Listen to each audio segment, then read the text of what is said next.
जय हिंद दोस्तों, स्वागत है आप सभी का विजडम एजुकेशन पे। आज 23 सितंबर 2021 है। एक स्पेशल टॉपिक मैं आपके साथ डिस्कस करने वाला हूँ। काफ़ी महीने के बाद मैं ये क्लास ले रहा हूँ। आखिर दैनिक जागरण को किस तरह से पढ़ना चाहिए, किस तरह से दैनिक जागरण को यूपीएससी के लिए आप पढ़ें अगर यूपीएससी की तैयारी कर रहे हैं, स्टेट पीसीएस के लिए किस तरह से पढ़ें अगर आप किसी स्टेट पीसीएस की पर्टिकुलरली तैयारी कर रहे हैं, और दैनिक जागरण को किस तरह से वनडे एग्ज़ाम के लिए पढ़ें अगर आप किसी वनडे एग्ज़ाम की तैयारी कर रहे हैं। तो दैनिक जागरण को किस तरह से पढ़ना चाहिए, क्या पढ़ना चाहिए और क्या छोड़ना चाहिए, ये भी काफ़ी इम्पॉर्टेंट है। ऐसा नहीं है कि होल पेपर आपको पढ़ना है, उसका कुछ पोर्शन पढ़ना है और उस पोर्शन में क्या पार्ट को पढ़ना है वो अधिक इम्पॉर्टेंट है। साथ ही साथ आज हम लोग डिस्कस करेंगे कि दैनिक जागरण को किस तरह से पढ़ना चाहिए, इसके अलावा कि किस तरह से दैनिक जागरण को आप कोरिलेट कर सकें। सबसे अधिक इम्पॉर्टेंट है कोरिलेट करके पढ़ना। जैसे कोई न्यूज़ है, उस न्यूज़ को किस तरह से आप अपने हिस्ट्री के पोर्शन से कोरिलेट करें, किस तरह से अपने ज्योग्राफी के जो आपकी बुक है उससे कोरिलेट करें, किस तरह से पॉलिटी की जो लक्ष्मीकांत की बुक है उससे कोरिलेट करें, किस तरह से इकोनॉमिक्स की बुक से कोरिलेट करें, इंटरनेशनल रिलेशन से किस तरह से आप कोरिलेट कर सकते हैं, इन्वायरमेंट एंड इकोलॉजी से किस तरह से कोरिलेट करते हैं। तो ये कोरिलेशन काफ़ी इंपॉर्टेंट है। तो किस तरह से आप किसी न्यूज़ को कोरिलेट करके पढ़ें ये काफ़ी इंपॉर्टेंट है। और पूरा का पूरा आज हमारा एनालिसिस इसी पार्ट पे डेडिकेटेड होगा कि किस तरह से दैनिक जागरण को पढ़ें और किस तरह से कोरिलेट किया जाए। आज का ये सेशन जो नए जुड़े हुए हमारे चैनल पे, नए सब्सक्राइबर जुड़े हुए हैं, उसके लिए काफ़ी इंपॉर्टेंट होने वाला है, नए लोगों के लिए काफ़ी इंपॉर्टेंट होने वाला है। चलिए वीडियो स्टार्ट करते हैं। उससे पहले हमारे चैनल पे नए हैं तो सब्सक्राइब कर दें, अपने दोस्तों के साथ, कलीग के साथ इसे शेयर कर दें। कोई क्वेश्चन पूछना चाहते हैं, कोई सुझाव देना चाहते हैं, कमेंट सेक्शन में दे सकते हैं और वीडियो को निश्चित तौर पे लाइक कर दें। साथ ही साथ जिन लोगों ने हमारा टेलीग्राम चैनल ज्वाइन नहीं किया है जाकर के ज्वाइन कर लेना, लिंक आपको डिस्क्रिप्शन में मिल जाएगा, अथवा विजडम एजुकेशन के नाम से आप टेलीग्राम पे सर्च करोगे तो हमारा चैनल आपको मिल जाएगा। और अगर कोई क्वेश्चन हमसे पूछना चाहते हैं, हमसे जुड़ना चाहते हैं तो इंस्टाग्राम पर भी आप हमसे जुड़ सकते हैं, उसका भी आईडी आपको डिस्क्रिप्शन में मिल जाएगा। अब देखो, फर्स्ट पेज पे इस न्यूज़ को पढ़ने की आपको आवश्यकता नहीं है। अगर आप उत्तर प्रदेश से हैं तो आप इसको पढ़ सकते हैं, अदरवाइज इसको स्किप करना ही बेहतर रहेगा। ये न्यूज़ देखो, ये न्यूज़ अपने आप में काफ़ी इंपॉर्टेंट है और ये कई दिन से चर्चा हो रही है कि प्राइम मिनिस्टर मोदी अमेरिका जा रहे हैं, वहाँ पे यूनाइटेड नेशन जनरल असेंबली को संबोधित करेंगे, क्वाड के मीटिंग में पार्टिसिपेट करेंगे। तो यहाँ पे क्या क्या चीज़ें आपको पढ़नी चाहिए। सबसे पहले तो यहाँ पे आपको पढ़ना चाहिए, चूंकि प्राइम मिनिस्टर मोदी जा रहे हैं यूएसए और यूएसए के राष्ट्रपति जो बाइडेन के साथ द्विपक्षीय वार्ता भी करेंगे, तो इंडिया यूएसए रिलेशन सबसे पहले आपको जानना चाहिए। अब देखो, इंडिया यूएसए रिलेशन में क्या आपको जानना चाहिए। इंडिया यूएसए रिलेशन में आप सबसे पहले आपको समझना होगा कि इंडिया और यूएसए के रिलेशन, भारत और यूएसए के रिलेशन का इतिहास क्या है, इतिहास से लेकर के वर्तमान तक किस तरह से यूएसए और इंडिया के रिलेशन ग्रो किया है। साथ ही साथ इंडिया और यूएसए के रिलेशन का क्या क्या पॉजिटिव एस्पेक्ट है, क्या क्या पॉजिटिव पॉइंट है, यानी कहाँ दोनों देश एक दूसरे का सहयोग कर रहे हैं, और क्या क्या उसका निगेटिव एस्पेक्ट है, यानी कहाँ एक दूसरे का दोनों देश विरोध कर रहे हैं। जैसे कई सारे प्रस्तावों को लेकर के डब्ल्यूटीओ में भारत और यूएसए एक दूसरे का विरोध करते हैं। कृषि सब्सिडी या कृषि का जो मुद्दा है उसको लेकर के दोनों देश एक दूसरे का विरोध करते हैं डब्ल्यूटीओ में। सोलर प्लेट विवाद को लेकर के डब्ल्यूटीओ में दोनों देश की फाइट है। तो कई जगह दोनों देश एक दूसरे का विरोध करते हैं, तो कई पॉजिटिव एस्पेक्ट है, कई नेगेटिव एस्पेक्ट है। ये सारे के सारी चीज़ें आपको समझनी चाहिए, ये सारी की सारी चीज़ें आपको जाननी चाहिए। देखो, मेरा मानना है कि पेपर अगर आप पढ़ रहे हैं तो 2 से 3 घंटे का आपको समय देना चाहिए, और जितने भी जो टॉपिक हैं, जो पेपर आप पढ़ रहे हो, जो इम्पोर्टेंट टॉपिक है, उस टॉपिक से रिलेटेड आपका जो एस्थेटिक पोर्शन है उसको भी जाकर के देख लेना, या आपने जो नोट बनाया है उसको भी जाकर के देख लेना। या एस्थेटिक पोर्शन मान लेते हैं कि कोई न्यूज़ जुड़ा हुआ लोकसभा अध्यक्ष से, तो लोकसभा अध्यक्ष के बारे में जाकर पढ़ लेना। राष्ट्रपति से जुड़ा हुआ है तो राष्ट्रपति के बारे में भी जाकर के अपने बुक में पढ़ लेना। तो इस तरह से पेपर को आपको कोरिलेट करना होगा अपने बुक से। दूसरा, इसमें आपको क्या जानना चाहिए कि क्वाड समिट होने वाला है। भारत, यूएसए, ऑस्ट्रेलिया और जापान, चारों ही देश क्वाड के पार्ट हैं। तो क्वाड समिट होने वाला, आखिर क्वाड का क्या इंपॉर्टेंस है, इंडो पैसिफिक क्षेत्र में क्वाड किस तरह से स्ट्रांग हो रहा है, क्वाड को लेकर के क्वाड का क्या इतिहास रहा है, क्वाड किस तरह से ग्रो कर रहा है, और वर्तमान में क्वाड की इंपॉर्टेंस क्यों बढ़ गई है। ये सारी की सारी चीज़ें आपको जाननी चाहिए। क्वाड को लेकर के इंडिया का क्या पर्सपेक्टिव है, यूएसए का क्या पर्सपेक्टिव है, ऑस्ट्रेलिया का क्या पर्सपेक्टिव है, और क्वाड को लेकर के जापान का क्या पर्सपेक्टिव है। हर एक पॉइंट पे आपको जानकारी होनी चाहिए। साथ ही साथ आपको और क्या जानकारी होनी चाहिए, चूँकि यूनाइटेड नेशन की असेंबली को प्राइम मिनिस्टर मोदी संबोधित करेंगे, और पिछले वर्ष जब 75th मीटिंग थी यूनाइटेड नेशन जनरल असेंबली की, तो हमारे देश के प्राइम मिनिस्टर मोदी ने स्पष्ट तौर पे कहा था कि यूनाइटेड नेशन को रिफॉर्म्स की आवश्यकता है। यूनाइटेड नेशन जो 75 वर्ष पहले बनी थी, वो उस समय की आवश्यकताओं को पूरी करने के लिए भले ही सही था, लेकिन वर्तमान की आवश्यकताओं को पूरा करने के लिए यूनाइटेड नेशन सही नहीं है। तो इस बारे में भी आपकी जानकारी होनी चाहिए। इसके साथ यूनाइटेड नेशन सिक्योरिटी काउंसिल के रिफॉर्म्स की भी चर्चा होनी चाहिए, इसके बारे में भी आपको जानकारी होना चाहिए। जैसा कि आप सभी को ज्ञात है कि यूनाइटेड नेशन सिक्योरिटी काउंसिल के 2 वर्ष के लिए भारत अस्थायी सदस्य बना है। तो ऐसे कंडीशन में भारत की भूमिका विश्व के लिए क्या रहेगी, भारत की भूमिका अफ्रीका के देशों के लिए क्या रहेगी, ये सारे के सारे पर्सपेक्टिव की आपकी जानकारी होनी चाहिए। अब देखो, इसके अलावा 2 चीज़ें और हैं, 2 ग्रुप और हैं, एक तो G4 नेशन है, एक कॉफ़ी कंसेंसस है। इन दोनों चीज़ों के बारे में भी आपको पता होनी चाहिए। G4 नेशन में 4 देश हैं भारत के साथ। ये चारों ही देश मिल करके यूनाइटेड नेशन रिफॉर्म्स की बात करते हैं, और प्रत्येक वर्ष जब यूनाइटेड नेशन जनरल असेंबली की मीटिंग होती है अमेरिका में सितंबर के महीने में, तो ये चारों ही देश वहाँ पे मुलाकात करते हैं और चर्चा करते हैं कि किस तरह से यूनाइटेड नेशन में रिफॉर्म्स होना चाहिए। इसमें भारत शामिल है। और कॉफ़ी कंसेंसस वो देश है जो अपोज करता है, वो बोलता है कि यूनाइटेड नेशन में रिफॉर्म्स नहीं होना चाहिए, भारत के अगेंस्ट पाकिस्तान होता है और पाकिस्तान इसमें शामिल है। तो ये इतने पर्सपेक्टिव पे आपकी जानकारी क्लियर होनी चाहिए। अगर आप इस न्यूज़ को पढ़ रहे हैं तो इसके बैकग्राउंड में इतनी चीज़ें की जानकारी आपको होनी चाहिए। अब देखो, यहाँ पे दूसरा न्यूज़ है, ये न्यूज़ भी आपके लिए काफ़ी इंपॉर्टेंट है। कोरोना से मरने वालों के परिवार को 50,000 रुपये का मुआवजा। सर्वोच्च न्यायालय में सरकार के द्वारा ये कहा गया है कि 50,000 रुपया जो कोरोना से मरे हैं उसको सरकार प्रोवाइड करेगी। एक गाइडलाइन सर्वोच्च न्यायालय में प्रस्तुत किया गया है सरकार के द्वारा। अब देखो, ये किसके रिकमेंडेशन पे किया गया है, किसकी ओर से गाइडलाइन जारी किया गया है, तो ये गाइडलाइन जारी किया गया है राष्ट्रीय आपदा प्रबंधन अथॉरिटी। अब देखो, राष्ट्रीय आपदा प्रबंधन अथॉरिटी काफ़ी चर्चा में रहा इस वर्ष। उसका रीज़न था कि कोरोना को लेकर के ये काफ़ी चर्चा में था। वैसे भी कई सारे देश में बाढ़ आई है, आपदा आई है, उसको लेकर भी ये भी चर्चा में रहा। तो आपको सबसे पहले एक अंडरस्टैंडिंग क्लियर होनी चाहिए कि राष्ट्रीय आपदा प्रबंधन प्राधिकरण क्या है। देखो, राष्ट्रीय आपदा प्रबंधन प्राधिकरण एक शीर्ष वैधानिक निकाय है जो आपदा को लेकर के हर एक तरह का डिसीजन लेने का बेसिकली काम करती है। सबसे पहले तो ये एक्ट याद रख लेना, आपदा प्रबंधन अधिनियम 2005 के एक्ट के तहत राष्ट्रीय आपदा प्रबंधन प्राधिकरण की स्थापना 2006 में किया गया था। और ये इम्पॉर्टेंट इसलिए है कि इसकी अध्यक्षता प्राइम मिनिस्टर के द्वारा किया जाता है। राष्ट्रीय आपदा प्रबंधन प्राधिकरण की अध्यक्षता प्राइम मिनिस्टर के द्वारा किया जाता है। इसी तरह से स्टेट लेवल पे जो आपदा प्रबंधन प्राधिकरण होता है, यानी राज्य आपदा प्रबंधन प्राधिकरण, उसका नेतृत्व करता है आपको सीएम। राज्य लेवल पे आपदा प्रबंधन प्राधिकरण का नेतृत्व करता है सीएम यानी चीफ मिनिस्टर, और केंद्र लेवल पे, नेशनल लेवल पे आपदा प्रबंधन प्राधिकरण का नेतृत्व करता है प्रधानमंत्री।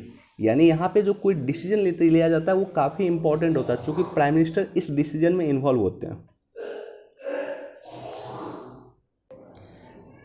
ओके, राष्ट्रीय आपदा प्रबंधन प्राधिकरण 10 सदस्यीय समिति होती है, जिसमें एक तो प्राइम मिनिस्टर होते हैं खुद, इसके अलावा एक जो होते हैं वो उपाध्यक्ष होते हैं। प्राइम मिनिस्टर इसके अध्यक्ष होते हैं, एक उपाध्यक्ष होते हैं, और इसके अलावा टोटल 8 मेंबर होते हैं। तो टोटल 10 सदस्यीय समिति है जो डिसाइड करती है कि आपदा को लेकर के क्या नियम बनना चाहिए, क्या गाइडलाइंस बनना चाहिए, किस तरह से वर्क करना चाहिए, किस तरह से रोकना चाहिए, किस तरह से मिटिगेशन करना चाहिए। हर एक तरह का आपदा को लेकर के जो डिसीजन लेना होता है बेसिकली यही बॉडी लेने का काम करती हैं। अब देखो, एक चीज़ और आपको जानकारी होना चाहिए, राष्ट्रीय आपदा मोचन बल, नेशनल डिजास्टर रिस्पॉन्स फोर्स। आपने देखा होगा कि कहीं आपदा हो रही है, बाढ़ वगैरह हो रहा है, तो कुछ फोर्स जो है उसको रेगुलेट करता है, यानी वहाँ पे जाकर के उसको बचाने का काम करता है, बचाव काम करता है। तो उसे कहा गया है नेशनल डिजास्टर्स रिस्पॉन्स फोर्स। इसकी स्थापना भी आपदा प्रबंधन अधिनियम 2005 के द्वारा किया गया था। और एक और जो इन्फॉर्मेशन है वो आपको पता होनी चाहिए, national disaster management planning. Disaster management planning यानी राष्ट्रीय आपदा प्रबंधन योजना, इसकी शुरुआत किया गया था 1 जून 2016 को इसकी शुरुआत किया गया था। देश में पहली बार इस तरह की राष्ट्रीय योजना तैयार किया गया था। आपदा को लेकर के देश में पहली बार इस तरह की राष्ट्रीय योजना तैयार किया गया था और बेसिकली यह सेंडाई फ्रेमवर्क के तहत तैयार किया गया था। सेंडाई फ्रेमवर्क यूनाइटेड नेशन के द्वारा लाया गया है। जापान में सेंडाई एक जगह है जहाँ पे ये समिट हुआ था। तो कई बार डायरेक्टली वनडे एग्जाम में क्वेश्चन आपको पूछ देता है कि सेंडाई फ्रेमवर्क किससे संबंधित है, तो आपदा को रोकने से संबंधित है। 2015 से 30 तक के लिए इस पर काम किया जा रहा। तो इसी को रोकने के लिए यह सेंडाई फ्रेमवर्क के तहत ही राष्ट्रीय आपदा प्रबंधन योजना की शुरुआत किया गया था 2016 में, 1 जून 2016 को। तो सोचो ये बेसिक न्यूज़ है, लेकिन इस न्यूज़ का एक्सटेंशन कितना बड़ा है, इस न्यूज़ का बैकग्राउंड कितना बड़ा है, तो वो बैकग्राउंड की जानकारी आपको ज़रूर होनी चाहिए।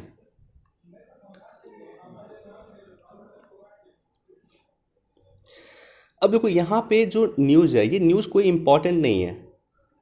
महंत नरेंद्र गिरि की मृत्यु की सीबीआई जांच की सिफारिश, नॉर्मली सीबीआई जांच की सिफारिश होती है, लेकिन ये सीबीआई अपने आप में काफ़ी इंपॉर्टेंट टॉपिक है। सीबीआई के बारे में आपको बिल्कुल पता होना चाहिए।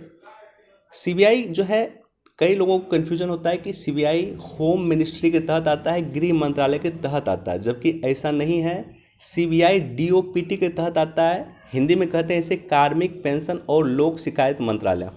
तो सीबीआई गृह मंत्रालय के तहत नहीं, बल्कि कार्मिक पेंशन और लोक शिकायत मंत्रालय के तहत आता है। सीबीआई ना तो संवैधानिक संस्था है, ना ही सांविधिक संस्था है। तो ना तो ये संवैधानिक संस्था है, ना ही सांविधिक संस्था है। अब देखो संवैधानिक संस्था क्या होती है। वैसा संस्था जिसका निर्माण संविधान के द्वारा किया गया है उसे संवैधानिक संस्था कहते हैं। जैसे यूपीएससी संविधान के द्वारा इसका निर्माण किया गया है। बीपीएससी एक संवैधानिक संस्था है। चुनाव आयोग एक संवैधानिक संस्था है। निर्वाचन आयोग एक संवैधानिक संस्था है। सांविधिक संस्था क्या होता है कि वैसा संस्था जिसका निर्माण संसद के किसी एक्ट के माध्यम से किया गया, उसे सांविधिक संस्था कहते हैं। जैसे एनजीटी, नेशनल ग्रीन ट्रिब्यूनल हो गया, सेंट्रल पॉल्यूशन कंट्रोल बोर्ड हो गया। तो ये सारे के सारे सांविधिक संस्था है, यानी वैधानिक संस्था भी इसे कहा जाता है। लेकिन सीबीआई का निर्माण ना तो संविधान में कहीं प्रावधान है और ना ही संसद के किसी एक्ट के माध्यम से सीबीआई का निर्माण किया गया। तो सवाल ये होता है कि सीबीआई शक्ति कहाँ से प्राप्त करती है। तो सीबीआई को शक्ति जो मिला हुआ है वो है DSEA 1946 के माध्यम से, यानी दिल्ली स्पेशल एस्टेब्लिशमेंट एक्ट 1946 के माध्यम से सीबीआई को शक्ति प्राप्त है। वर्ष 1963 में भारत सरकार द्वारा सीबीआई का गठन भारत की रक्षा से संबंधित गंभीर अपराध, उच्च अपराध, गंभीर धोखाधड़ी, ठगी, गबन, सामाजिक अपराध को लेकर किया गया था। इसके अन्वेषण को लेकर के किया गया था। और सीबीआई भारत में इंटरपोल के सहयोगी के रूप में काम करती है। ये भी क्वेश्चन पूछा हुआ है कई बार कि कौन सी संस्था भारत में इंटरपोल के सहयोगी के रूप में काम करती है। तो सीबीआई इंटरपोल के सहयोगी के रूप में इंडिया में काम करती है। तो ये तो बेसिक इन्फॉर्मेशन। अगर इसके डेप्थ में जाओगे सीबीआई के बारे में तो कई सारी चीज़ें हैं कि सीबीआई किस तरह की मामले की जांच करता है वो पता होना चाहिए। जैसे भ्रष्टाचार को लेकर के सीबीआई जांच करती है, आर्थिक अपराध को लेकर के सीबीआई जांच करती है, विशेष अपराध को लेकर के सीबीआई जांच करती है। जैसे ये मैटर एक विशेष अपराध का है। उसी तरह से स्वतः संज्ञान का मैटर जो है कि ये काफ़ी चर्चा में था। सो मोटो का मैटर काफ़ी चर्चा में था। तो सीबीआई सो मोटो लेती है, लेकिन सिर्फ केंद्र शासित प्रदेश के लिए। केंद्र शासित प्रदेश का कोई मैटर होगा, जैसे मान लेते हैं दिल्ली का अगर कोई मैटर होगा तो वहाँ पे सीबीआई सो मोटो लेकर के जांच कर सकती है। लेकिन क्या बिहार के किसी मैटर में सीबीआई सो मोटो लेकर जांच कर सकती है? तो बिल्कुल नहीं। तो इसी तरह से कई सारे टॉपिक है। जैसे एक टॉपिक था सीबीआई के तहत जनरल कंसेंट का। जनरल कंसेंट का भी मुद्दा काफ़ी चर्चा में था। अब इसके अलावा एक और इन्फॉर्मेशन आपको सीबीआई के बारे में होना चाहिए कि सीबीआई के निदेशक की नियुक्ति, चूँकि सीबीआई के निर्देशक जो होते थे, सीबीआई के जो डायरेक्टर होते थे, उसकी नियुक्ति पहले किया जाता था DSPE एक्ट के द्वारा 1946 के तहत। लेकिन जब से लोकपाल का गठन हुआ 2014 में, तो अब सीबीआई की नियुक्ति जो है लोकपाल अधिनियम के तहत किया जाता है। और सीबीआई के जो निदेशक होते हैं उसका कार्यकाल 2 वर्ष के लिए होता है। सीबीआई का जो नियुक्ति किया जाता है एक समिति के आधार पर किया जाता है, या समिति इसका तय करती है। उस समिति को लीड करते हैं प्राइम मिनिस्टर। उस समिति में विपक्ष के सबसे बड़े दल या विपक्ष के जो नेता होते हैं वो होते हैं, और उस समिति में भारत के चीफ जस्टिस ऑफ इंडिया होते हैं या चीफ जस्टिस ऑफ इंडिया के कोई प्रतिनिधि हो सकता है। तो 3 सदस्यीय समिति के सुझाव पे सीबीआई की नियुक्ति अब की जाने लगी है, पहले ऐसा नहीं होता था।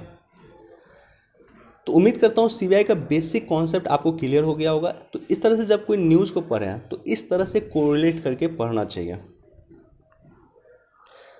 अब देखो यहाँ पे हीरोइन तस्करी में असली खिलाड़ी पाकिस्तान, ये इसको तो एक बार पूरा पढ़ना आप लोग, लेकिन इसके बैकग्राउंड में क्या चीज़ों को आपकी जानकारी होनी चाहिए। तो इसके बैकग्राउंड में आपको बहुत सारी चीज़ों की जानकारी होनी चाहिए। मसलन पाकिस्तान और अफ़गानिस्तान का क्या रोल है भारत में, अगर हीरोइन तस्करी हो रहा है या हीरोइन तस्करी वृद्धि हो रहा है, ड्रग्स की वृद्धि हो रहा है इंडिया में, तो उसमें पाकिस्तान और अफ़गानिस्तान की किस तरह से भूमिका हो सकती है। किस तरह से तालिबान सरकार अगर आ चुका है अफ़गानिस्तान में, तो किस तरह से विश्व के देशों में ड्रग्स का मैटर बढ़ सकता है। ये काफ़ी चिंता का विषय है और कई देश विश्व का कई देश इसको लेकर के चिंता जाहिर कर चुके हैं। साथ ही साथ कल हमने बताया था गोल्डन ट्रायंगल के बारे में, कई वनडे एग्जाम वगैरह में क्वेश्चन पूछा जा चुका है कि गोल्डन ट्रायंगल किस तरह से जुड़ा हुआ। देखो गोल्डन ट्रायंगल के तहत 3 देश है बेसिकली, एक तो थाईलैंड है, एक लाओस है और एक म्यांमार है। गोल्डन ट्रायंगल के माध्यम से भी तस्करी की वृद्धि की जाती है और इसलिए ड्रग्स तस्करी हमारे नॉर्थ ईस्ट के रीजन में नहीं आए, यानी हमारे पूर्वोत्तर के राज्यों में नहीं आए। इसके लिए हमें ज़रूरत है कि हम म्यांमार के साथ अपने संबंध को इम्प्रूव करें। तो जब इंडिया म्यांमार रिलेशन हम बात करते हैं, डिस्कस करते हैं, तो वहाँ पे इस पॉइंट को हम जरूर मेंशन करते हैं कि पूर्वोत्तर में ड्रग्स की समस्या को रोकने के लिए हमें म्यांमार सरकार के साथ मिलकर काम करने की ज़रूरत है। तो इस तरह से आप देखो कोरिलेट कर सकते हो, ड्रग्स को आप अफगानिस्तान के साथ कोरिलेट कर सकते हो, ड्रग्स को आप म्यांमार के साथ भी कोरिलेट कर सकते हो। NCB narcotics control bureau, NCB drugs का कोई भी मैटर होता है एनसीबी जांच करती है। सुशांत सिंह राजपूत के मैटर में भी आपने देखा कि एनसीबी ने जांच किया था, भारती सिंह को गिरफ्तार किया था, कॉमेडियन भारती सिंह को। इसी तरह से कई जगह एनसीबी जांच करती है, जहां भी ड्रग्स का मैटर होता है एनसीबी जांच करती है। तो आपको इसके बैकग्राउंड में एनसीबी के बारे में भी पता होनी चाहिए कि एनसीबी की स्थापना कब किया गया था, किस एक्ट के द्वारा एनसीबी की स्थापना किया गया था और बेसिकली एनसीबी के क्या क्या कार्य हैं। अब देखो इसके अलावा आपको ये चीज़ें भी जानकारी होनी चाहिए कि what should India do to prevent it, India इसको रोकने के लिए क्या क्या काम करनी चाहिए। भारत में जो है हीरोइन की समस्या बढ़ी है, भारत में ड्रग्स की समस्या बढ़ी, ड्रग ट्रैफिक बढ़े, तो इसको रोकने के लिए भारत सरकार ने क्या क्या अभी तक इनिशिएटिव लिया है और भारत को इनिशिएटिव क्या क्या लिया जाना चाहिए। एज ए सिविल एस्पायरेंट आपको हमेशा कुछ ना कुछ सरकार को सुझाव देना चाहिए। जब आप मेंस लिख रहे हैं तो मेंस में आपको सरकार को कुछ ना कुछ सुझाव देना चाहिए अपनी तरफ से। तो अगर आप मान लो एडमिनिस्ट्रेशन में हैं, आपको ये अथॉरिटी दिया जाए कि आप ड्रग्स को रोकने के लिए कोई नियम बनाइए, कोई कानून बनाइए, तो आप क्या क्या चीज़ों को ऐड करेंगे, ये चीज़ें भी आपको जानकारी होनी चाहिए।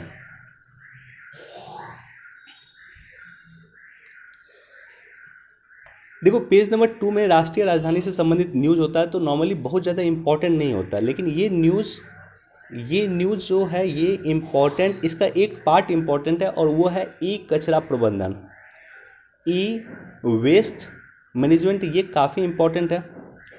अब देखो इसको लेकर के यूपीएससी ने कई बार क्वेश्चन पूछे हैं, तो यहाँ पे 2 चीज़ें हैं कि आपको जानकारी होनी चाहिए।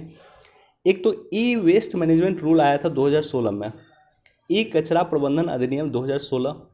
ये एक्ट क्या है, इस एक्ट में सरकार ने क्या क्या चीज़ों की चर्चा किया है, क्या क्या डिस्कशन किया है, तो ये इस एक्ट के बारे में विस्तृत जानकारी आपको होनी चाहिए। ये आपको जो आपके स्टैटिक बुक है वहाँ पे मिल जाएगा, खास करके पर्यावरण का जो बुक है, एनवायरनमेंट का बुक है, उस एनवायरनमेंट के बुक पर आपको मिल जाएगा ये ई वेस्ट। दूसरा है extended producer responsibility, EPR। UPSC का प्रीवियस ईयर का पेपर देखोगे 2019 का पेपर आप, तो डायरेक्टली यूपीएससी ने प्रीलिम्स में क्वेश्चन पूछा था कि EPR क्या है या EPR का प्रावधान किस एक्ट के द्वारा किया गया था। तो EPR का प्रावधान ई वेस्ट मैनेजमेंट रूल 2016 के द्वारा किया गया था। एक्सटेंडेड प्रोड्यूसर रिस्पॉन्सिबिलिटी क्या है, इसकी जानकारी भी आपको होनी चाहिए।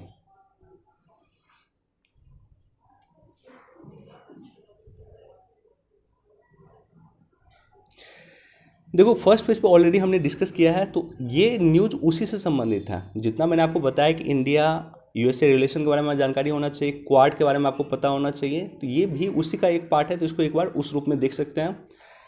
और ये जो न्यूज़ है, पाकिस्तान के ऊपर से गुजरा प्राइम मिनिस्टर मोदी का विमान, तो इसको आप एक बार देख सकते हैं कि भारत के प्राइम मिनिस्टर को पाकिस्तान के एयर स्पेस का यूज करने का परमिशन दिया है पाकिस्तान सरकार ने। इससे पहले पाकिस्तान के प्रधानमंत्री को भी हमने अपने एयर स्पेस का यूज करने का परमिशन दिया था। वो श्रीलंका गए थे भारत के एयर स्पेस का यूज करते हुए।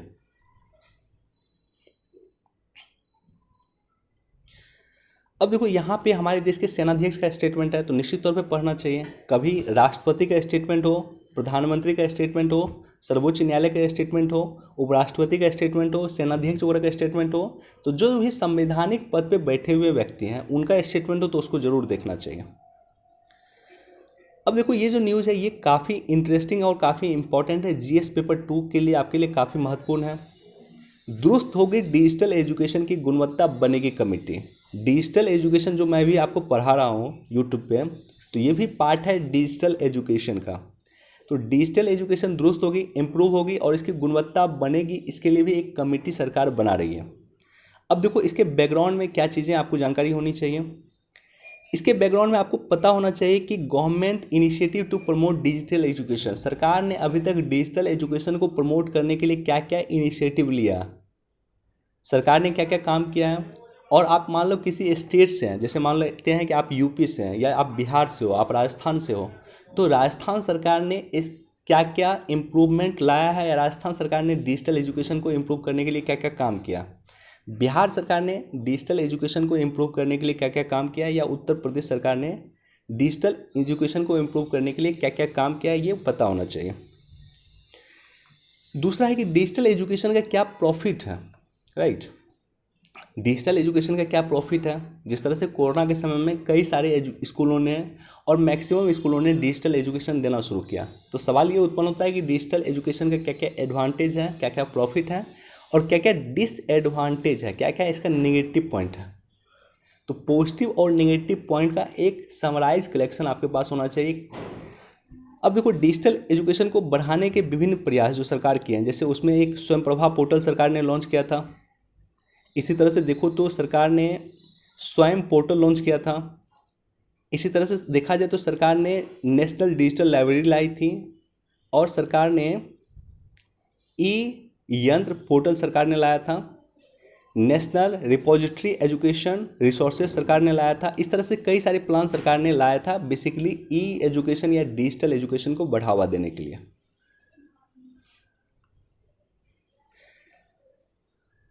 अब देखो वनडे एग्जाम में डायरेक्टली क्वेश्चन पूछा जा सकता है कि हमारे देश के जो नए एयर प्रमुख है या वायुसेना प्रमुख हैं वो बने हैं वी.आर. चौधरी। तो डायरेक्टली वनडे एग्जाम में क्वेश्चन पूछा जा सकता है कि हमारे देश के नए वायुसेना प्रमुख बने हैं वी.आर. चौधरी। अब देखो देश में क्या है कि पीआईएल का मिसयूज काफ़ी बढ़ रहा है। पीआईएल पब्लिक इंटरेस्ट लिटिगेशन, इसका मिसयूज काफ़ी बढ़ रहा है। जनहित याचिका का मिसयूज काफ़ी हो रहा है। तो ऐसे कंडीशन में सर्वोच्च न्यायालय ने टिप्पणी किया कि जनहित याचिका जो है देश की व्यवस्था को या देश की कुव्यवस्था को ठीक करने के लिए किया जाए। अब देखो यहाँ पे सबसे पहले तो आपको पीआईएल का क्या कॉन्सेप्ट है, कब से ये इंडिया में आया है, और जस्टिस भगवती ने इसको इंट्रोड्यूस किया था। तो पीआईएल का बेसिकली क्या कॉन्सेप्ट है, कब से इंडिया में आया, जस्टिस भगवती के बारे में भी आपको पता होना चाहिए। तो बेसिक कॉन्सेप्ट इसको पता होना चाहिए। साथ ही साथ अन्य चीज़ों की जो डिस्कस हो रही है, तो एक देखो दो चीज़ों की डिस्कस लगातार देश में हो रही है। एक तो जुडिशियल रिफॉर्म्स होना चाहिए, न्यायिक सुधार होना चाहिए। एक पुलिस रिफॉर्म्स, इसकी लगातार देश में डिस्कस हो रही है। तो ये दोनों ही topic, police reforms and judicial reforms, GS paper 2 में आपके लिए सहयोगी है, वहाँ पे आपको काम देगा। ये दोनों का कंपाइल नोट आपके पास होना चाहिए। ये दोनों का आपके पास पॉइंट्स होना चाहिए कि जुडिशियल रिफॉर्म्स को लेकर के क्या क्या किया गया है अभी तक, क्या क्या किया जाना चाहिए, और पुलिस रिफॉर्म्स को लेकर के अभी तक कौन सी समिति बनी है, किस समिति ने क्या कहा है, अभी तक क्या क्या किया गया है और क्या क्या किया जाना बाकी है।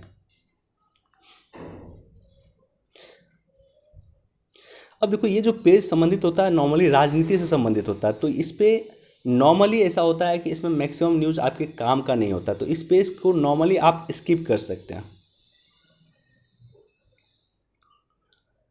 ये पेज को भी आप स्किप कर सकते हैं, उत्तर प्रदेश से संबंधित बेसिकली न्यूज़ है, इसको भी आप स्किप कर सकते हैं।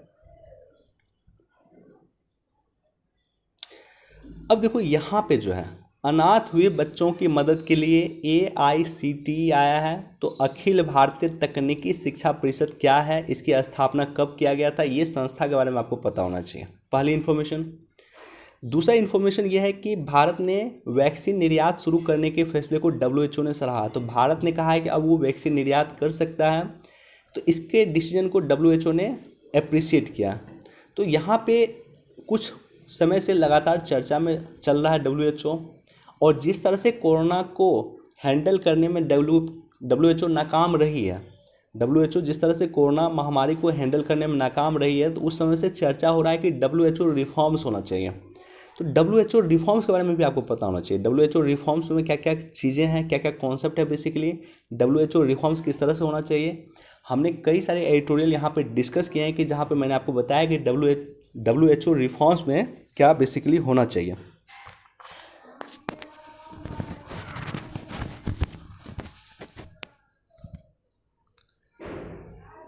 इसके अलावा WHO का बेसिक कॉन्सेप्ट पता होना चाहिए। WHO की जो शुरुआत हुई थी वो 7 अप्रैल को हुई थी।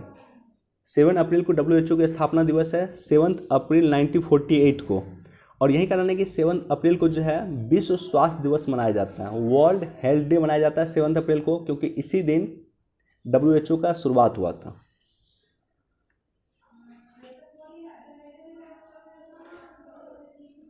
अब देखो सबसे पहले मैं इस न्यूज़ पे आता हूँ।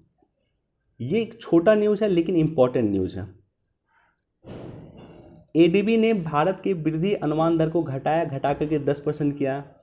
तो अभी कई सारे जो ऑर्गेनाइजेशन है भारत का जो वृद्धि दर प्रोजेक्ट कर रही है, उस वृद्धि दर को आपको एक जगह लिख लेना है। जैसे वर्ल्ड बैंक ने कितना प्रोजेक्ट किया, IMF ने कितना प्रोजेक्ट किया है, इकोनॉमिक सर्वे ने कितना प्रोजेक्ट किया है, और इसको एक जगह लिख लेना। ये वनडे एग्जाम वगैरह में काम देगा। UPSC में भी क्वेश्चन पूछा जा सकता है आपसे, प्रीलिम्स में क्वेश्चन पूछा जा सकता है, और वनडे एग्जाम वगैरह में निश्चित तौर पे क्वेश्चन पूछा जाता है। साथ ही साथ ADB के बारे में आपको पता होना चाहिए। ADB मतलब एशियन डेवलपमेंट बैंक, एशियाई विकास बैंक। इसकी स्थापना किया गया था 19 दिसंबर 1966 को। हेडक्वार्टर मनीला फिलीपींस में है, ये बेसिक इन्फॉर्मेशन है। ADB में 68 देश हैं, जिसमें 49 देश एशिया प्रशांत क्षेत्र के हैं। और सबसे बेसिक इन्फॉर्मेशन और सबसे इम्पॉर्टेंट इन्फॉर्मेशन कई बार आपको ट्रैप कर सकता है यहाँ पे UPSC की, ADB में जो शेयर धारक है उसमें सबसे बड़ा शेयर धारक आपको जापान है। आई रिपीट, ADB का सबसे बड़ा शेयर धारक जापान है। जैसे ब्रिक्स बैंक का सबसे बड़ा शेयर धारक चीन है, उसी तरह से ADB का सबसे बड़ा शेयर धारक जापान है। और इस पॉइंट से भी UPSC ने क्वेश्चन पूछा हुआ। अब देखो यहाँ पे जो है दिसंबर के आखिर तक UAE के साथ व्यापक व्यापार समझौता, comprehensive economic partnership agreement sign हो सकता है। इसको लेकर के बातचीत शुरू हो रही है 23 सितंबर से। और साथ ही साथ भारत के इंफ्रास्ट्रक्चर में निवेश करेगा UAE, यहाँ पे इसको पढ़ सकते हैं। अब देखो भारत में UAE इतना अभी क्यों उत्साहित है, इतना निवेश क्यों करना चाहता है भारत में। सवाल तो सबसे पहले उत्पन्न होता कि UAE और इंडिया का रिलेशन इतना इम्प्रूव कैसे हुआ, और साथ ही साथ UAE इंडिया में क्यों इम्प्रूव करना चाहता है, क्यों अपना स्टेक बढ़ाना चाहता है, क्यों भारत में निवेश करना चाहता है। तो इसको समझने के लिए एक वाइट ऑयल कॉन्सेप्ट को आपको समझना होगा। एक कॉन्सेप्ट है white oil concept. Black oil क्या होता है, ब्लैक ऑयल होता है मतलब तेल हो गया। तो ये जो देश थे, खाड़ी के देश थे, पर्टिकुलरली UAE, सऊदी अरब, ये सारे के सारे देश की जो अर्थव्यवस्था है बेसिकली केंद्रित है तेल पे, ब्लैक ऑयल पे। लेकिन एक रिपोर्ट के अनुसार आगामी 70 से 80 वर्ष में तेल उनके पास समाप्त हो जाएगा। अब इन देशों को पता है कि आने वाले 70-80 वर्ष में उनके पास तेल समाप्त हो जाएगा। तो ऐसे कंडीशन में ये देश अन्य चीज़ों पे मूव कर रही है, ये अपनी अर्थव्यवस्था को अन्य चीज़ों पे मूव कर रही है। तो उसमें एक इम्पॉर्टेंट टूरिज़्म, ये देश देखोगे अपने यहाँ टूरिज़्म को बढ़ावा दे रही है। अन्य चीज़ें हैं कि ये देश अपने यहाँ टूरिज़्म को बढ़ावा दे रही है, अपने देश को उदार बना रही है। और देखोगे तो इंडिया जैसे देश में ये काफ़ी इन्वेस्टमेंट कर रही है। टेक्नोलॉजी सेक्टर में अपने यहाँ काम कर रही है, आईटी उद्योग को अपने यहाँ स्थापित कर रही है। तो वाइट ऑयल मतलब हो गया कि तेल को छोड़ करके अन्य चीज़ों पे टूरिज्म वगैरह को बढ़ावा देना, ट्रेड वगैरह को बढ़ावा देना, राइट, आईटी इंडस्ट्रीज को बढ़ावा देना, ये सारे के सारा पार्ट हो गया वाइट ऑयल कॉन्सेप्ट का। अब देखो दो बेसिक इन्फॉर्मेशन, 23 सितंबर से भारत यूएई के बीच में comprehensive economic partnership agreement sign होने वाला। दूसरा है कि भारत, यूएई और इजराइल 2030 तक $110 बिलियन की व्यापार का संभावना है। यानी ये तीन देश, इंडिया, यूएई और इजराइल मिलकर व्यापार करें तो $110 बिलियन का व्यापार हो सकता है। ये रिपोर्ट में कहा गया था, इसको भी कहीं आप कोट कर सकते हैं। अब देखो यहाँ पे सतत वृद्धि के लिए स्वास्थ्य और बुनियादी ढांचे में अधिक निवेश की आवश्यकता, ये हमारे देश के आरबीआई के गवर्नर का स्टेटमेंट है, तो इसको भी जरूर देखें। अब यहाँ पे जो ये न्यूज़ है, यहाँ पे बेसिकली दो न्यूज़ हैं। एक तो यह न्यूज़ है प्रस्तावित ई कॉमर्स नीति पे सरकार में मतभेद नहीं है। देखो ई कॉमर्स नीति को लेकर के सरकार काम कर रही है और कई वर्षों से काम कर रही है, लेकिन एक कॉम्प्रिहेंसिव एक ई कॉमर्स नीति होना चाहिए, इसको लेकर के सरकार अब आगे आ रही है और जल्द एक नई ई कॉमर्स नीति भारत के पास होगी। ये नीति आवश्यक क्यों था ये भी समझो आप। विश्व की सबसे धनी व्यक्ति कौन है? अमेजन के मालिक। अब देखो अमेजॉन मान लेते हैं इंडिया में ये ई कॉमर्स कंपनी है, विश्व की सबसे बड़ी कंपनी है। ये मान लेते हैं कि अपने पास या इसके वेबसाइट पे मान लेते हैं कि 100 अगर उत्पाद हैं, 100 प्रोडक्ट हैं, हो सकता है कि टोटल का टोटल 100 प्रोडक्ट हो सकता है अमेजन का ही हो, राइट। ऐसा हो सकता है कि अमेजन के वेबसाइट पे जाओगे आपको लगभग 100 प्रोडक्ट मिलेगा, वो 100 प्रोडक्ट जो है टोटल अमेजन ही बनाता हो या अमेजन कोई कंपनी को बनवाता हो किसी कंपनी के माध्यम से। ऐसे कंडीशन में क्या होगा कि भारत के जो आम लोग हैं या आम व्यापारी हैं उसके उत्पाद नहीं बिकेंगे, उसके प्रोडक्ट नहीं बिकेंगे, आम लोग बेघर हो जाएगा, आम लोगों के बेरोजगार हो जाएंगे। तो इसलिए हमें आवश्यकता है कि हम एक कॉम्प्रिहेंसिव ई कॉमर्स पॉलिसी लाएं। और इस तरह की चीज़ें भी हो रहा था कि ई कॉमर्स कई सारी कंपनी में अपना पैसा इन्वेस्ट कर रहा था, अमेजन कई सारी कंपनी में अपना शेयर होल्डर बढ़ा रहा था और उस कंपनी को या उस कंपनी के प्रोडक्ट को अपने पोर्टल पे उसको प्रोत्साहित कर रहा था, उसको इन्हेंस्ड कर रहा था। दूसरा यहाँ पे आपको दो तीन चीज़ों के बारे में पता होना चाहिए। जो न्यूज़ है नेशनल सिंगल विंडो सिस्टम शुरू, तो सबसे पहले सिंगल विंडो सिस्टम क्या होता है? आप कंपनी स्टार्ट करना चाहते हैं, मान लेते हैं यूपी में आप कंपनी स्टार्ट करोगे। कंपनी स्टार्ट करने के लिए सबसे पहले एमसीए के पास आपको रजिस्ट्रेशन करना होता है, मिनिस्ट्री ऑफ कॉर्पोरेट अफेयर के पास रजिस्ट्रेशन करना होता है, आपको इन्वायरमेंट क्लियरेंस चाहिए, आपको कई सारे डॉक्यूमेंट चाहिए, यानी कई सारे मंत्रालय से आपको कई सारे डॉक्यूमेंट लेने होंगे। अब आपको हर एक मंत्रालय में जाने की ज़रूरत नहीं है, एक ही पोर्टल पे जाओगे, वहीं पे हर एक चीज़ के लिए अप्लाई कर दोगे और वहीं से हर एक मंत्रालय के द्वारा जो भी डॉक्यूमेंट है वो आपको मिल जाएगा, राइट। मतलब आपको 10 जगह 10 मंत्रालय जाने की ज़रूरत नहीं है, इतना टाइम किल करने की ज़रूरत नहीं है। आप अपने प्रोजेक्ट पे ध्यान दीजिए और आपको एक ही विंडो सिस्टम के माध्यम से हर एक क्लियरेंस मिल जाएगा, एक ही जगह से आपको हर एक क्लियरेंस मिल जाएगा। इसको कहा गया सिंगल विंडो सिस्टम। तो पहली बार बुधवार को यानी कल के दिन पहली बार ऐसा हुआ है कि नेशनल सिंगल विंडो सिस्टम सरकार ने शुरू किया और इसमें 18 केंद्रीय विभाग और 9 राज्य को जो है सिंगल विंडो के द्वारा जोड़ा गया है। इसमें फिलहाल जो जुड़े हुए राज्य यहाँ पे लिस्ट दिया हुआ है: गोवा, गुजरात, हिमाचल प्रदेश, उड़ीसा, यूपी, उत्तराखंड, पंजाब, कर्नाटका और आंध्र प्रदेश। अब देखो दूसरा क्या इंपॉर्टेंट है कि why is manufacturing so important. हमारे लिए विनिर्माण क्षेत्र अभी सबसे अधिक महत्वपूर्ण क्यों है? उसका दो रीज़न। पहला रीज़न ये है कि चीन से जो भी कंपनी भारत आने वाली है उस कंपनी को हमें आकर्षित करना, राइट। कोरोना के समय में चीन से कई देश, विश्व के देश नाखुश हैं, अमेरिका वगैरह वहाँ से अपनी कंपनी निकाल रहा है, तो उसके लिए सबसे अच्छा डेस्टिनेशन है इंडिया। तो इंडिया उसको आकर्षित करे, इसलिए भी हमारे लिए विनिर्माण सेक्टर अभी इम्पोर्टेंट है। और दूसरा इम्पोर्टेंट इसलिए भी है कि हमने विनिर्माण सेक्टर पर कभी इतना ध्यान नहीं दिया। आज़ादी के बाद से लेकर आज तक विनिर्माण सेक्टर का ग्रोथ रेट बहुत कम रहा, बहुत एक्सटेंड नहीं किया। मतलब आज़ादी के समय में अगर हमारे देश में विनिर्माण सेक्टर का योगदान 18 से 20% के बीच था, तो आज भी लगभग 20 से 25% के बीच ही है। तो हमारी जीडीपी में बहुत ज़्यादा योगदान नहीं दे रहा। जितना पहले था आज़ादी के समय में था उतना ही आज भी विनिर्माण सेक्टर योगदान दे रही है। तो इसलिए हमें ज़रूरी है कि विनिर्माण सेक्टर को हम इम्प्रूव करें।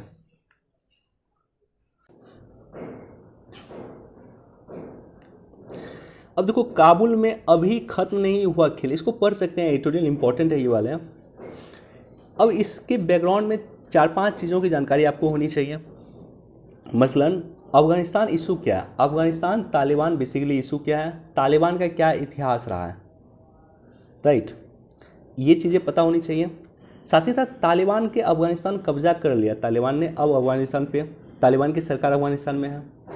तो ऐसे कंडीशन में यूनाइटेड नेशन की क्या प्रतिबद्धता है, उनका क्या दृष्टिकोण है, उनकी क्या सोच है, वर्ल्ड बैंक की क्या थिंकिंग है, आईएमएफ की क्या थिंकिंग है, क्या इनका दृष्टिकोण है, ये भी इंपॉर्टेंट है। क्योंकि वर्ल्ड बैंक, आईएमएफ जैसी संस्था भी अफगानिस्तान में फिनांस करती थी। सवाल ये उत्पन्न होता है कि क्या तालिबान के आने के बाद अफगानिस्तान में वर्ल्ड बैंक और आईएमएफ जैसी संस्था इन्वेस्ट कर सकती है अथवा नहीं। साथ ही साथ तालिबान के आने के बाद इसका पाकिस्तान पे क्या इम्पैक्ट होगा, ईरान पे क्या इम्पैक्ट होगा। ईरान तालिबान का हमेशा विरोधी रहा है, उसका रीज़न है कि ईरान में शिया प्रधान है, शिया मुस्लिम का देश है ईरान, और तालिबान जो है सुन्नी मुसलमान का देश है, तो इसलिए दोनों एक दूसरे का विरोध करते हैं।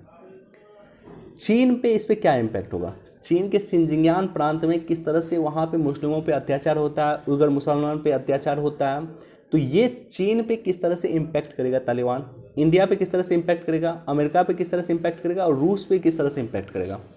जैसे जैसे आप एडिटोरियल पढ़ना शुरू करोगे, समझना शुरू करोगे, आपको हर एक चीज़ों के धीरे धीरे आइडिया लगना शुरू हो जाएगा। देखो, एक दिन में एडिटोरियल अंडरस्टैंडिंग नहीं होती है। अगर आप न्यूज़ एनालिसिस देख रहे हो हमारा, तो कम से कम 2 से 3 महीना आप देखोगे, तभी जाकर के आपको पता चलेगा, या 2-3 महीना आप न्यूज़ पढ़ना लगातार शुरू करोगे, तब आपको पता चलेगा कि आखिर किस तरह से कोरिलेशन इंपॉर्टेंट है, किस तरह से कोरिलेट किया जाए। भारत को क्या करना चाहिए तालिबान के इशू को लेकर के, भारत अभी वेट एंड वॉच की कंडीशन में है, भारत को क्या करना चाहिए इसकी भी जानकारी आपको होना चाहिए। अब देखो, इस न्यूज़ को, ये जो न्यूज़ है, ये न्यूज़ पे ऑलरेडी हमने डिस्कस किया है कि ड्रग्स से संबंधित है। अफगानिस्तान में तालिबान के आने के बाद भारत में ड्रग्स की समस्या बढ़ रही है। लगभग 21,000 करोड़ के रुपए का ड्रग्स अफगानिस्तान से भारत भेजा गया था, जो पकड़ा गया, राइट। अब देखो, ये न्यूज़ इंपॉर्टेंट नहीं है, लेकिन इसको एक बार पढ़ सकते हैं, जानकारी के लिए पढ़ सकते हैं। अब ये इंपॉर्टेंट नहीं है, यूपी के हो तो एक बार देख सकते हो, अदरवाइज इसको आप स्किप कर सकते हैं। इसी तरह से अगर आप बिहार के हैं तो इसको एक बार देख सकते हैं, अदरवाइज इसको स्किप कर सकते हैं। देखिए, इतना ही न्यूज़ इंपॉर्टेंट था, इससे अधिक न्यूज़ आपको पढ़ने की ज़रूरत नहीं है, और इतना न्यूज़ के बैकग्राउंड को पढ़ते पढ़ते आपको 2 से 3 घंटा का समय लग जाएगा। तो निश्चित तौर पे 2 से 3 घंटा अगर आपको देना चाहिए तो आप देख सकते हैं। न्यूज़ एनालिसिस, ये जो न्यूज़ का PDF है मैं टेलीग्राम चैनल पर प्रोवाइड कर देता हूँ, वहाँ पे इस तरह से टिक करके मैं प्रोवाइड कर देता हूँ। तो जो न्यूज़ इंपॉर्टेंट होता है उसी को मैं टिक करता हूँ, तो उसको ज़रूर आप लोग देख लें, उसको पढ़ लें, और न्यूज़ को एक बार पढ़ने के बाद अगर हमारा एनालिसिस आप देखोगे तो आपको अधिक फ़ायदा होगा। तो उम्मीद करता हूँ कि आज का ये जो क्लास है कि दैनिक जागरण के राष्ट्रीय संस्करण को किस तरह से पढ़ना चाहिए, ये आपको समझ में आया होगा, राइट।